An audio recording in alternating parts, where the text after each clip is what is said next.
আল্লাহ রসুলের সময়ে একজন মানুষ ছিল যিনি চাইলে সাহাবী হতে পারত। আল্লাহ রসুলের পরে 4 জন সাহাবী খোলাফায়ে রাশিদিনের মর্যাদা, তারপরে সমস্ত সাহাবায়ে কেরামদের মর্যাদা।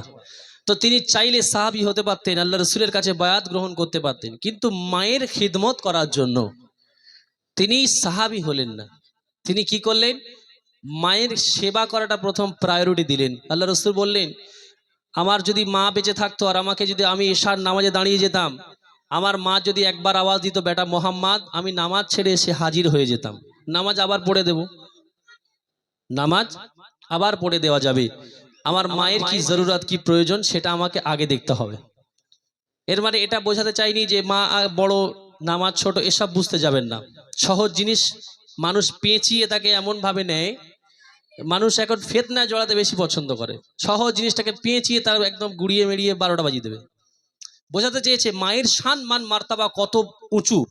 এর মানে এই নয় নামাজ বড় মা বড় এটাই ফিতনায় জড়াতে যাবেন না। আল্লাহ রসুল মায়ের শান বোঝাতে চেয়েছেন যে আমি যদি এশার নামাজে দাঁড়িয়ে যেতাম, ফরজ নামাজ, মা যদি পিছন থেকে ডাকতো মোহাম্মদ, আমি নামাজ ছেড়ে মায়ের ডাকে সাড়া দিতাম, আবার এসে নামাজ পড়ে দিতাম, অসুবিধা কিছু ছিল না। তো ওয়াইস করিনি মায়ের মহাব্বাত থেকে, মায়ের খিদমাত থেকে বিরত থাকার চেষ্টা করলেন না। কেন? তিনি আর তার মা ছিল, তাকে দেখার মতো আর কেউ ছিল না। তিনি মায়ের সেবায় জীবনটা কাটালেন। কেমন ভাবে? কবি ছন্দের মাধ্যমে কি লিখছে আমার বন্ধু লিখেছেন, আপনারা মনোযোগ সহকারে শুনবেন। আমার ভাই অনেকক্ষণ থেকে আমাকে ফরমাইশ করছে, গিয়ে শোনাবো ইনশাআল্লাহ। রাসূল প্রেমিক ছিল যে সাহাবা হলো না তো, দিন রাত যে তার মায়ের সেবায় কেটে যেত। রাসূল প্রেমিক ছিল যে সাহাবা হলো না তো, দিন রাত যে তার মায়ের সেবায় কেটে যেত। তিনি সুখ দুঃখ যাই হোক ভরসা রবের করিত, তিনি সুখ দুঃখ যাই হোক ভরসা রবের করিত। মগান রব যে তার খালি হাতে না ফেরাতো, মগান রব যে তার খালি হাতে না ফেরাতো। রাসূল প্রেমিক ছিল যে সাহাবা হলো না তো। আল্লাহ রাসূল বলেছে, আলী এবং ওমর ফারুককে ডেকে বলল, এ আলী ওমর শুনে রেখে দাও, একটা মানুষ, বাবারে খুব ঠান্ডা লাগছে, ওদের পর্দাটা নামিয়ে দাও না, এবার কমে গেছে লোকজন যখন। আল্লাহ রসুল ওমর এবং আলীকে বলল, আলী, একজন মানুষ একটা সময়ে মক্কা শরীফে হজ করতে আসবে, তখন তোমরা তাকে যদি পাও তার কাছ থেকে দোয়া নেবে।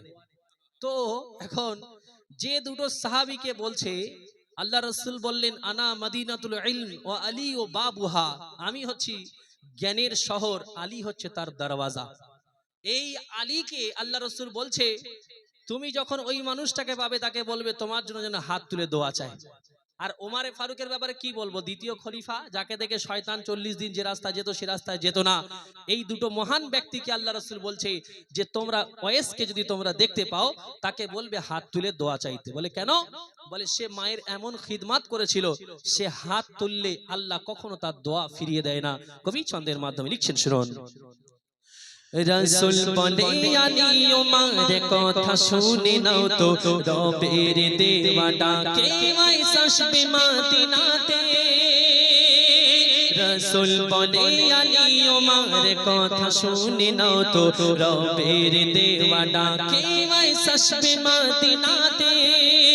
আলী ওমর গো তোমা নিতে ভুলে তার যেও না, আলী ওমর গো তোমা নিতে ভুলে তার যেও না।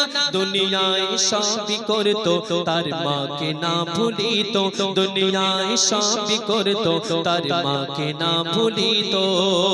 তিনি সুখ দুঃখ যাই হোক ভরসা রবের করিত, তিনি সুখ দুঃখ যাই হোক ভরসা রবের করিত।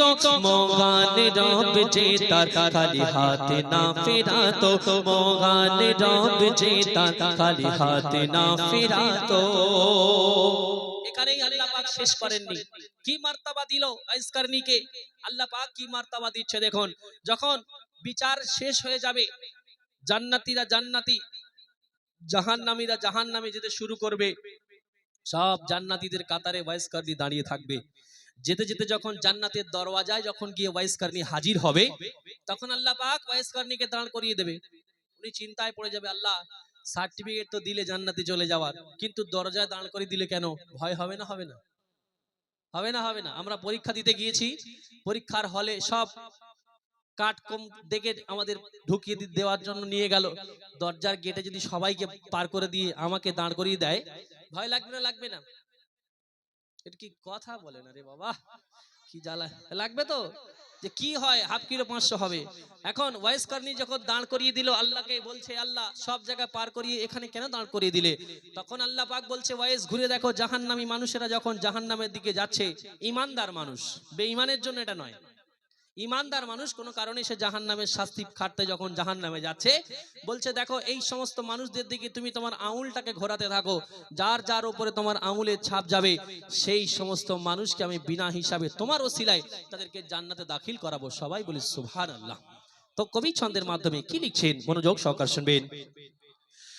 বিচার শেষে ওয়াইস জান্নাতে যেতে থাকে, বলে রহমানে একটু থামো, মোর একটা কথা শোনো। বিচার শেষে ওয়াইস জান্নাতে যেতে থাকে, বলে রহমানে একটু থামো, মোর একটা কথা শোনো। দেখো পিছনে এক নয় কোটি কোটি মানুষ রই গো, দেখো পিছনে এক নয় কোটি কোটি মানুষ রই গো, তোমার আঙুলের ইশারায় তারা জান্নাতে যাবে গো, তোমার আঙুলের ইশারায় তারা জান্নাতে যাবে গো। তিনি সুখ দুঃখ চাই হোক ভরসা রবের করিত, তিনি সুখ দুঃখ চাই হোক ভরসা রবের করিত, মহান রব যে তার খালি হাতে না ফেরাতো, মহান রব যে তার খালি হাতে না ফেরাতো। মায়ের কি খিদমত করা উচিত, পিতার কি সম্মান, কি ভালোবাসা, কি খিদমত করা উচিত, সেটা এখানে বোঝানোর চেষ্টা করেছেন আমার বন্ধু এমনি তৌহিদ আলম। শেষ কথায় কবি লিখছেন, শুনুন। তাই তো হেদালো বলে সেবা মায়েরই করলে, মা বাবারে দোয়া কবু বৃথা যায় না রে। তাই তো হেদালো বলে সেবা মায়েরই করলে, মা বাবারে দোয়া কবু বৃথা যায় না রে।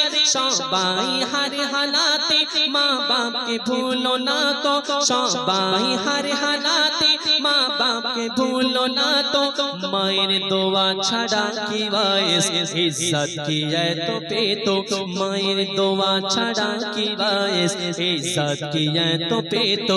তিনি সুখ দুঃখ যাই হোক ভরসা রবের করিত, তিনি সুখ দুঃখ যাই হোক ভরসা রবের করিত, মগান রব যে তার খালি হাতে না ফেরাতো, মগান রব যে তার খালি হাতে না ফেরাতো। আসুন।